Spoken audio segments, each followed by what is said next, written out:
Assalamualaikum. Assalamualaikum. Apa kabar semuanya? Hello. Hello. Hai sus, hello. Suaranya agak gonggo ya, maaf ya. Agak lagi kurang sehat. Agak gonggo. Gonggo. Agak gitu. Kamu gonggo sekali. Ganggu sekali. Mohon maaf, saya lagi kurang sehat. Sepanjang hari saya tidur karena flu, batuk, pilek. Ini udaranya memang lagi begini ya, musim. Jadi buat semuanya yang ada di rumah, ayo kita preventif. Jangan kayak saya telat preventifnya. Padahal saya ini kalau kemana-mana bawa masker, cuman nggak dipakai. Jadi begitu pas, begitu pas lagi drop, ketemu banyak orang, saya sendiri yang merasa sakit atau tidak nyaman, harusnya pakai. Jadi yang kita sakit kita yang pakai gitu. Ini saya masih yang tenang-tenang aja rupanya. Jadi jangan kebalik ya? Jangan kebalik, jangan kita yang sakit orang yang pakai, salah. Kita yang sakit, kita nggak merasa sehat, kita yang pakai masker, tahu diri lah gitu ya. Nah ini agak bandelnya gitu, minum vitamin apa segala macam, terus dibawa tidur, udah. Saya sepanjang hari tidur terus tadi, ada 4 malam saya tidur. Jadi nanti di WhatsApp statusnya jangan diganggu, saya mau tidur sampai hari ini parah nih. Mau ngobrol apa nih Kik hari ini King? Gini, kalau setiap kayak tadi itu kan salah satu mengeluh ya, tapi mengeluh dalam artian apa yang dirasa, tapi harus diungkapkan karena kalau kita merasa pening, sakit, tapi ya masih dalam konteks wajar. Ya, mengeluh ya. Ini kita bahas ke mengeluh ya. Tapi kalau ini mengeluh yang melulu. Mengeluh yang melulu. Kayak saya nih dari ketagihan pagi-pagi. Ya kan udah ketagihan. Ini kalau begini berarti udah harus mikir saya. Ya, jadi gini, kalau tadi kan Giga sempat ngomong dalam kondisi kita, misalnya kita merasa badan kita tidak nyaman. Bahasa sederhana adalah mengeluh sakit. Gitu. Strengthen point-nya adalah mengeluh. Boleh-boleh aja ya. Justru yang bahaya adalah kalau orang udah sakit terus gak pernah mengeluh, tiba-tiba jeduk jatuh gitu, aduh itu udah ribet banget ya. Ada orang yang kayak begitu. Nggak mau mengeluh, gitu. Nggak mau mengeluh, nggak mau ngerepotin orang tadinya. Tapi begitu dia sakit fatal. Tapi kalau ini, sekarang mengeluhnya bukan soal itu. Mengeluh ya, makanya saya bilang mengeluh itu dibagi dua. Kalau mengeluh ke atas dasar apa yang kita rasakan, bila mana sakit atau ada perasaan tidak nyaman di badan kita dan harus segera ada tindakan berikutnya, entah itu tindakan medis dan sebagainya, ya itu harus dikasih tahu sama kita, jangan diem-diem aja.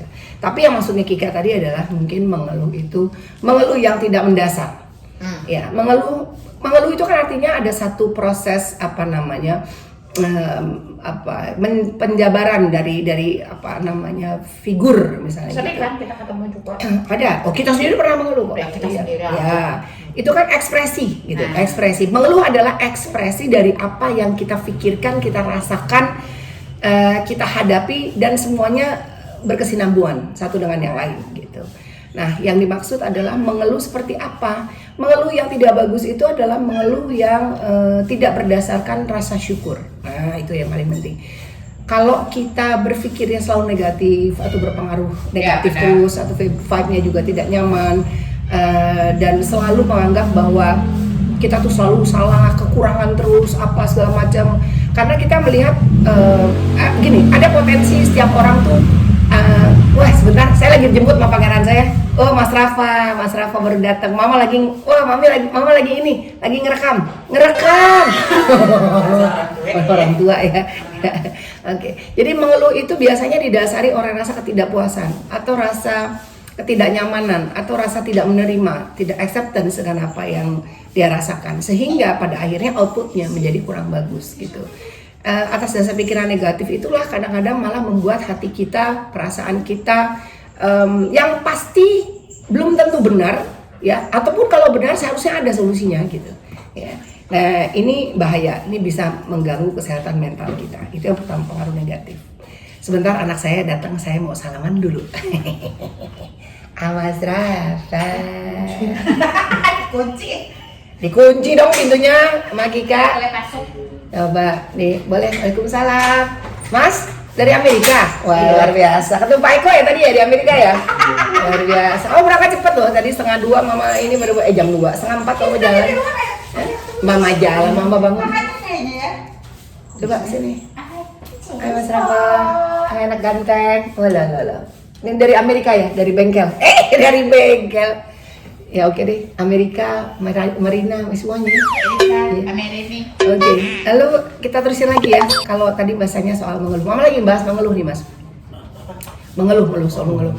Oke, terus kalau tadi karena pikiran kita negatif, terus udah gitu, lu main pergi aja gue mau takut dong. Bagi ke tisu Tante Kika. Nggak apa-apa ngeluh asal jangan berlebihan. Tuh kan, ada kan urusannya mengeluh asal jangan berlebihan. Jadi proses mengeluh itu sebetulnya wajar-wajar aja selama konteksnya masih masuk akal, ya. Itu tadi termasuk mengeluh sakit. Berikutnya lagi, kalau kita selalu merasakan bersyukur, otomatis keinginan untuk mengeluh tuh berkurang dengan sendirinya. Nggak ada yang suruh sama sekali. Betul. Kamu jangan mengeluh atau nggak mungkin. Tapi kalau kita merasa bersyukur dengan apapun yang kita terima, contohnya saya pagi ini mendapatkan sepotong pisang goreng gitu, jatah preman saya dari Rafa, ini udah merupakan rasa syukur saya. Saya bersyukur walaupun saya sakit, saya masih dikelilingi oleh orang yang saya sayang. Saya bersyukur saya menikmati setiap kehidupan yang saya alami dari hari ke hari. Nah itu, jadi otomatis saya tidak akan merasa berat gitu atau melihat segala sesuatunya, melihat orang lain atau komparasi dengan orang lain menjadi beban, nggak ada sama sekali gitu ya. Jadi itu tadi berpengaruh pada pikiran negatif ya, itu tidak boleh ya, menjadi tidak seimbang. Terus ya Kika, Jadi nanti kita lanjutin. Oh iya, Itu kita lanjutin ini lagi. enak kalau di Iya, benar-benar. Bentar ya, kita ngobrol lagi bentar.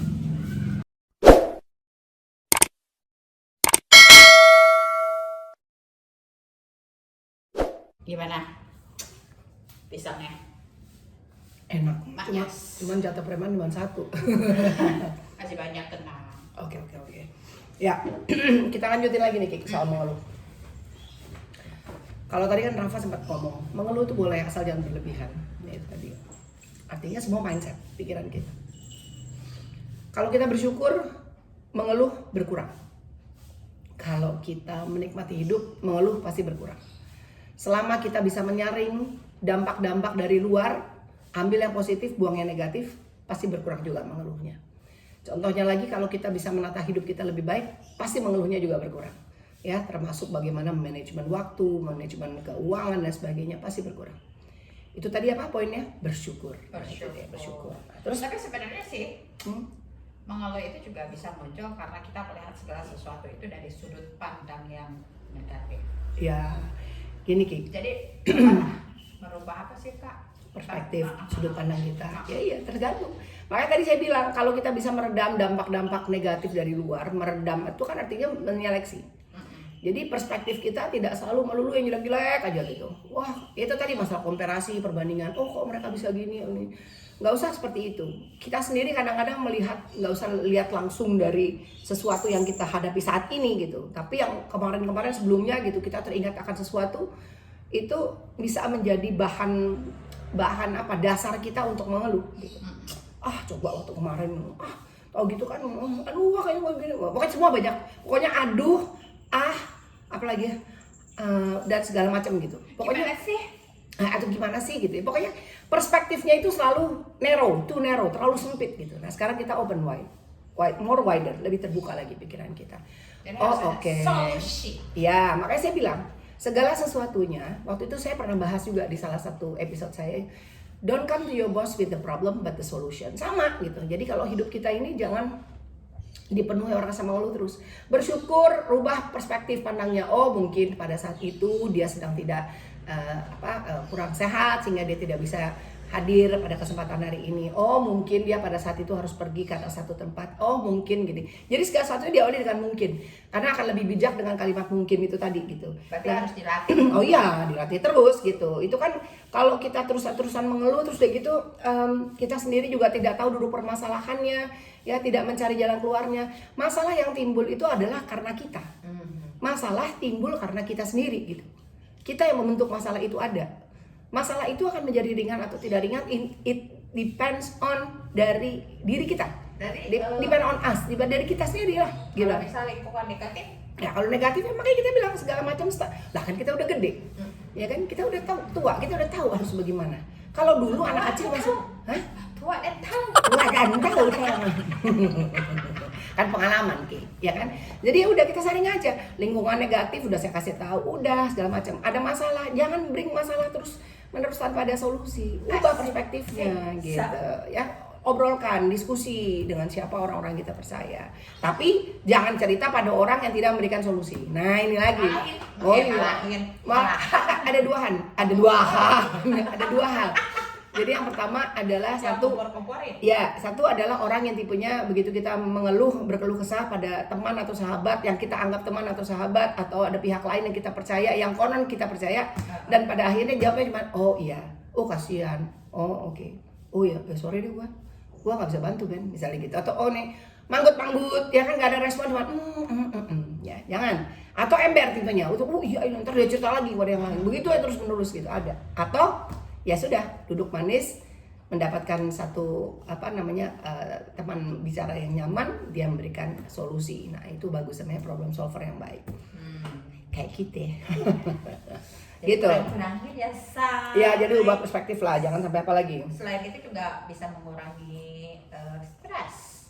Iyalah, kalau kita solusi itu kita temukan jalan keluarnya, terus udah gitu kita merasa dari faktor mengeluh itu menimbulkan stres yang tinggi, ya lama-lama stres itu akan berkurang dengan sendirinya karena udah ketemu jalan keluarnya, udah ketemu jawabannya. Oh oke, kalau saya mau ke satu tempat, harusnya udah begini, gue nggak bisa nih, gue nggak ngerti nih, gue ini. Ya karena kalian mengeluh itu karena kalian belum mencoba. Coba sesuatu yang baru, coba sesuatu yang belum pernah dicoba. Selama hal itu positif, tidak merugikan orang lain, bermanfaat buat kita, dan kita tahu nih bakalan menambah pengalaman baik, kenapa enggak? Cobain aja. Nah kayak saya, tiba-tiba pergi mental parkir motor misalnya gitu ke stasiun MRT atau kereta api KRL gitu kan. Saya parkir motor, saya pergi aja jalan, atau tiba-tiba di Ancol misalnya gitu, ya nggak apa-apa gitu. Ya memang saya nggak tahu harus kemana, tapi saya tahu oh ini pada akhirnya kereta ini membawa ke sana. Jadi semuanya tuh ini salah satu perumpamaan ya. Jadi segala sesuatunya itu atas dasar keluhan kita harus mencari tahu sumber permasalahannya apa. Begitu tahu sumber permasalahannya, kita ketemu solusinya nih. Oke, solusinya dapat, udah stresnya berkurang, otomatis. Kalau saya sebetulnya saya ini agak stres karena stres saya itu harusnya saya bisa hari ini saya bisa lebih sehat, saya menjadi lebih baik. Tapi apa caranya ya? Saya nggak bisa tiba-tiba, aduh saya stres nih, aduh nggak bisa nih segala macam, ada pusing-pusing ya kan, flu atau apa, ya udah nggak usah macam-macam. Ambil buka laci, ambil obat, minum, kika, bla bla bla bla bla, saya istirahat, tidur, udah nggak usah ngapa-ngapain. Mau nggak mau, kalau saya mau pikirin, saya belum beresin rumah, saya belum segala macam, itu bisa stres. Skala prioritas. Jadi akhirnya komitmen ya.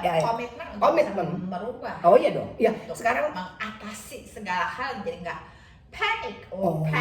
Panic. Iya, makanya tadi saya bilang kita harus komit pada diri sendiri, atur waktu sedemikian rupa, bikin skala prioritas, mana important, mana urgent. Kalau memang sakit ya istirahat, minum obat, tidur yang cukup, ya kan, makan yang benar. Udah jangan pakai diet aja dulu, gini sikat aja dulu, sehat aja dulu. Ntar urusan mau kurus lagi atau bagaimana ya belakangan. Tapi itu pun juga harus dilihat keseimbangan gizinya, nutrisinya, vitaminnya, gitu Bu. Kalau udah tidur kenyang ya, ngobrol lancar ya. Bu, saya gimana nggak lancar Bu?